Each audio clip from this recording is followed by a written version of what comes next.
Сәлеметсіздер ме? Әңгіме бағы арнасының тыңдармандары, каналыма хош келдіңіздер. Келін болып түскеніме 5 жыл болды. Бір ұл, бір қызымыз бар. Ата-енеммен, қайын сіңілдеріммен өте тату тұрамын. Қазір келін мен ене арасындағы қарым-қатынас жайлы көп кездестіремін. Тіпті көрші келіншектермен сырласқанда да естимін. Барлығы енелерін жамандайды. Күн көрсетпейді, істеген тірлігімді сынап мінеп жақтырмайды. Ертерек еншімізді алып бөлініп шықсақ дұрыс болар еді, деп қиналады. Менің ойымша бұған енелер емес, келіншектердің өздері кінәлі. Ене де өз анаңдай ана ғой, ол өз келін жаман болсын деп ойламайды. Мен алғашқыда жат жұртта қиыншылыққа тап болғанмын. Тұрмыс құрмай, үйде жүргенде ерке едім. Көп тірлікті анамның өзі тындыратын. Ертең күйеуге шыққанда қиналып қаласың қызым.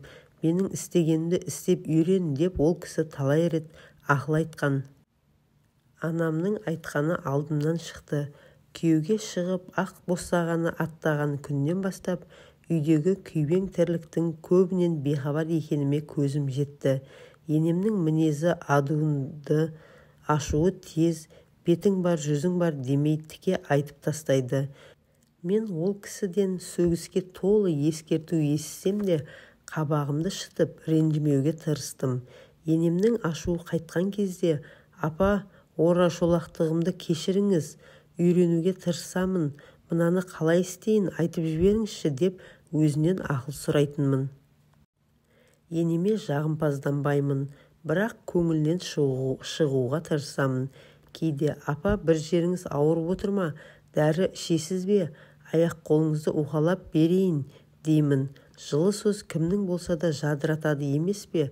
Кір жуғанда да бірінші кезекте анам мен атамның киімдерін жуып үтіктеп қоямын. Сөйтіп, ата-енемнің өзіме деген ыстық ықыласын жеңіп алдым. Енем бұл күндері маған ала көзімен қарамайды, қайта айналып толғанып, анау-мынау кемшілігімді өзі жуып шаяды. Тіпті күйеуім маған ірі сөйлесе, енем оны табанда тыйып тастайды. Менің бұл мақаланы жазу себебім, құрбыларым, жас келіншектер енелерін жамандамай, оларды өз аналарындай сыйлап, қадір тұтса, отбасында әр уақытта береке болады демекпін. Одан соң бүгінгі жас келін ертең өзі де ене болатынын есте ұстаса деймін.